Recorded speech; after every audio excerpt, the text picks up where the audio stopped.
Hey everybody, it's Dwayne, developer advocate at GitGuardian, and I wanted to make a quick video to give you a few updates on ggshield about, well, the releases we've just released.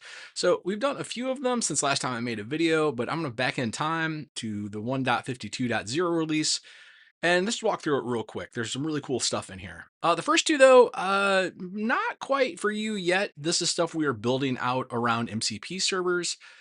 If I jump over to a terminal and I run history, what you're going to see is, well, the list of all the MCP servers on my machine.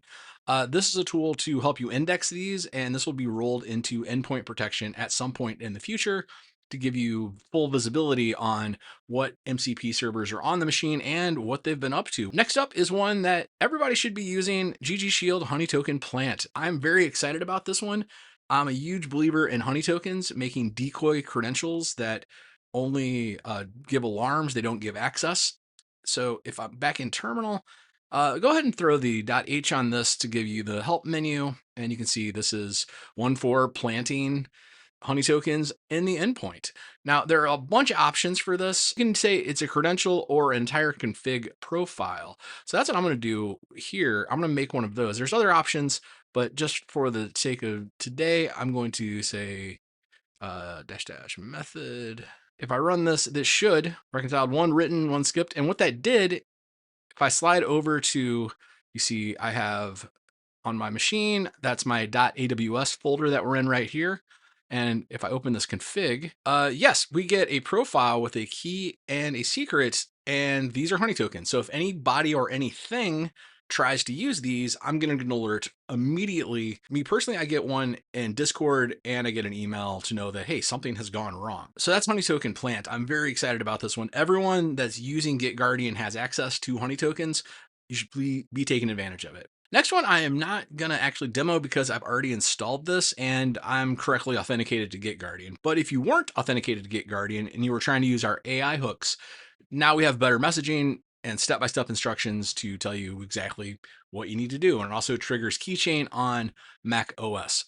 So if you're not familiar with our agentic hooks, if I did a ggshield install, originally this was for pre-commit and pre-push hooks, but now we can set either globally or locally Claude hooks, Codex, Copilot, Cursor, or VS Code. Those are AI hooks.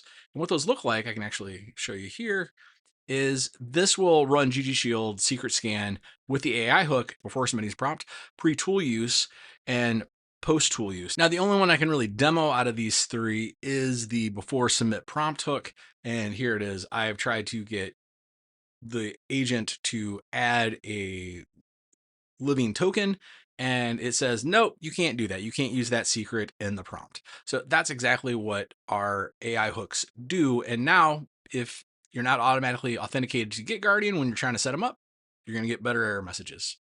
Very exciting news for people that are fans of ARM architecture. We have AArch 64 artifacts right now, and you can go get them. Again, I'm running on a Mac, so I can't demo this one.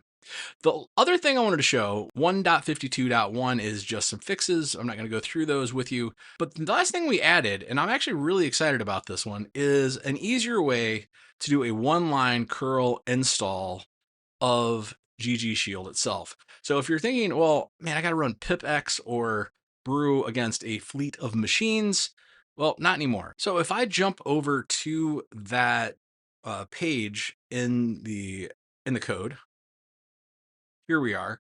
You can see now we have these ggshield install scripts that, well, for Linux and Mac, it's a one-liner, or for Windows, you can use PowerShell, again, with the IRM. And if you prefer to inspect things like I do, now I'm not going to do a full install because, again, ggshield is already installed on my machine, but just to show you what that looks like, I'm back here. I'm going to close my agent conversation, and let's go ahead and run the curl, but we're going to do the investigation first. So I'm going to see like what is in this script.